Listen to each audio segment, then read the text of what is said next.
Hey everybody, it's me, Angel Benton, and it's time for another edition of Angel Sudsy Recap, where we delve into the world of daytime television and we do a few reality shows on the side.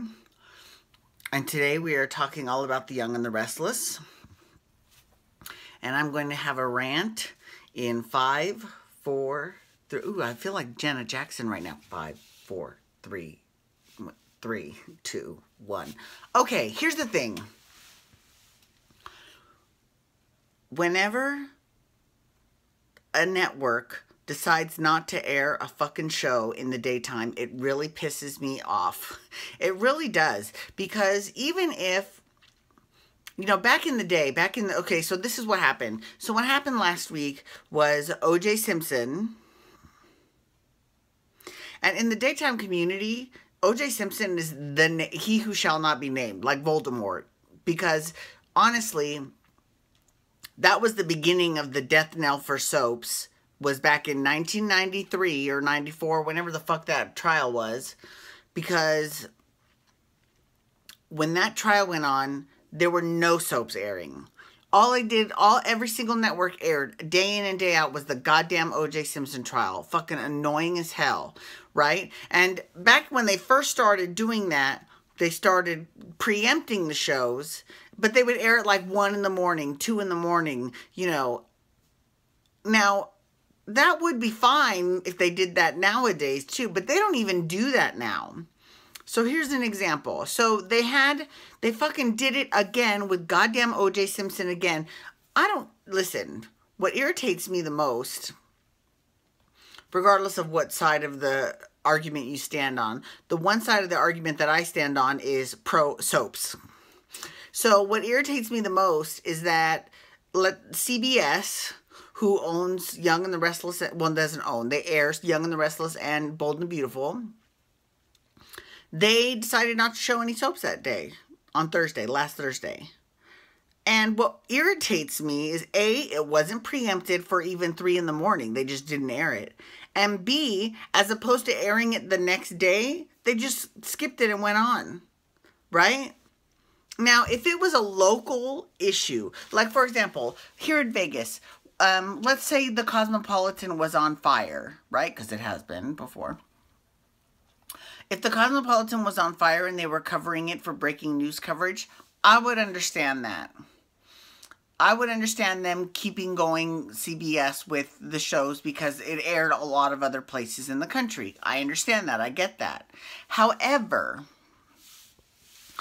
when they make a decision as a network for a whole day to not air something, and then they don't even, there's no contingency, it doesn't air at night, it doesn't, you know, they don't air it the next day. I mean, that's kind of fucked up. Because basically what they're saying is, yeah, we don't give a shit about our daytime viewers. That's some fucked up shit. Now, granted, and the reason how I found out about this, because I would just assume, but I watched Wednesday's episode, and I saw that there wasn't an episode on Thursday. Then I watched Friday's, and there was this big gap in storyline, and I'm going, what the hell? What's going on? So then I go online to CBS app, and there's Thursday's episode. So that just irritates me. Because what if I didn't have a smartphone? Right? Or I didn't have internet access. I wouldn't know that the show was still airing. I mean, it just really irritates me. Because basically CBS is taking advantage of, you know, its daytime viewers. It's really annoying. You know, daytime dramas are not like Let's Make a Deal or Price is Fucking Right. Like, there are storylines that you've got to air, right? Or else people are going to be confused. And then people are going to stop watching. And it's almost as if CBS wants the show. And they have the top-rated 2 soap operas out of the 4. But it's almost as if the daytime television networks don't want soap viewers, right? I will give Days of Our Lives credit, though, because not only did they not preempt the show, they aired Days of Our Lives, and they did not cut into it for the OJ trial. Now ABC did the same thing as CBS, though. But I give NBC props because Days of Our Lives is actually at the very bottom of the ratings heap, but they I give NBC credit for sticking by their soap opera. So kudos to you, NBC, because that's well deserved. So anyways, that's my rant, but it's really annoying. Secondly, I'm done with my rant. So now let's talk about the show. Let's talk about Jack Abbott. I'm not kidding. I fucking love Jack Abbott. He is hilarious. Like, I'm not hilarious. Well, he is hilarious, but like, I love him. I think he's great. You know, because Victor has a tendency to be a little bit of a mustache twirling villain at times. Not always. He's an anti-hero. Right? He's not quite a villain, but he's not quite a hero yet, right? Whereas Jack is just, I enjoyed Jack. You know, the only time that Jack was really insufferable was right when, you know, Phyllis had that whole drama with Billy. But now he is on a fucking roll. He really is. He started, he whisked Nikki away after the benefit to the cabin, and then the two of them spent the night together. So that was like, ooh, Victor's gonna be pissed, but he don't give a shit. That's what I love about Jack Abbott. He gives zero fucks. I love it. I love everything about it. Then he gets into an argument with his mother, and you know, she's like, how dare you leave me? It's so rude. And he's like, and he kind of laid into her a little bit too. He's like, yeah, it really sucks when you get abandoned by your family, doesn't it? Yes, honey, yes. And then he goes into Abby, because Abby's like, don't you dare start this war. I saw you kissing Nikki. And he's like, go ahead. She's like, go ahead, tell your dad. I don't care. Do it. She's like, I will end this if you want to begin it. And he's like, that sounds like a threat. Now that sounds like something your dad would say. I mean, like, he was just on a... And then, finally, he goes off on Phyllis. Because Phyllis is, you know, trying to, you know, maybe talk him into hiring Kane. Which, actually, that's a very good plot point. That is a very good storyline move for the show, actually. And he rips her to he's like, yeah, it really sucks when exes have to work together, doesn't it? And someone's cheated. I'm loving Jack Abbott. I'm sorry. I love it. I love it. I love it. I love it. I think he's fabulous. Okay. So let's talk about the other thing that I'm fucking living for on The Young and the Restless. Lesbian Mariah.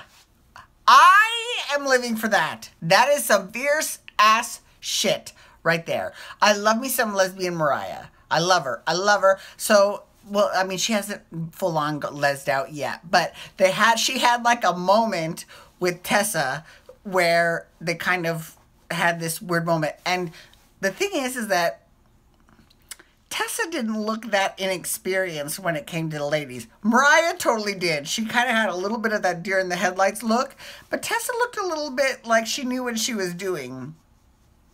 And this is kind of what I love about Tessa. What a hoe, right? Because she's, you know, messing around with Mariah, and she's also messing around with Mariah's brother as well.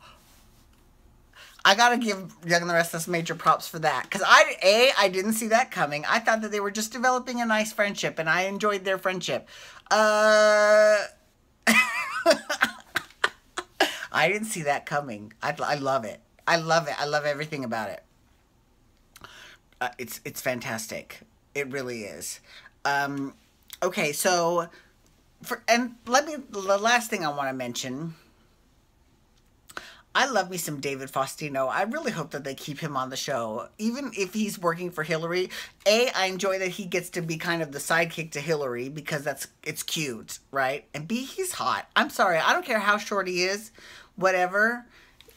Well, I don't give a shit. He's hot. And I have thought so since his Bud Bundy days. He is gorgeous. So I say keep him on the show. I think he is fantastic.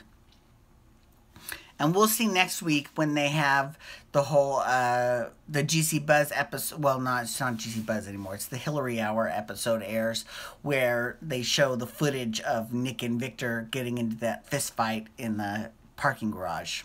So I'm very excited about that. Oh, and here's the one thing I hate. So now we're talking about the things I don't like about this week. Just one. Victoria's storyline. I love Victoria. I love her as an actress. But I'm over her storyline. It's so stupid because now she's got, you know, this ringing in her ear. And you know what's funny about that is that the tone that it used for the ringing of the ear is the same as the opening tone for Fantasmic at Disneyland. I know that if you're not a Disney goop, you're not going to get that. But I totally get that because every time she hears that tone in her ear, imagination. That's what I say in my head every single time I hear that. It's so funny. But yeah, I'm over that. It's so stupid. And I mean, we know that, you know, this big melodramatic, my whole life is awful. You know, all that shit's coming. Oh God, so stupid. Anyways. Thank you so much for logging on today. I do appreciate it. Please feel free to follow me on Twitter and Instagram at Angel Benton. You can hashtag YR to talk Young and the Restless, or you can hashtag GH to talk General Hospital, which I'm doing next. And you can also hit that subscribe button on my YouTube channel to get my YouTube videos sent into your inbox every single day. Thank you so much, everyone. Have a wonderful night. Peace out and wubba, wubba, wubba.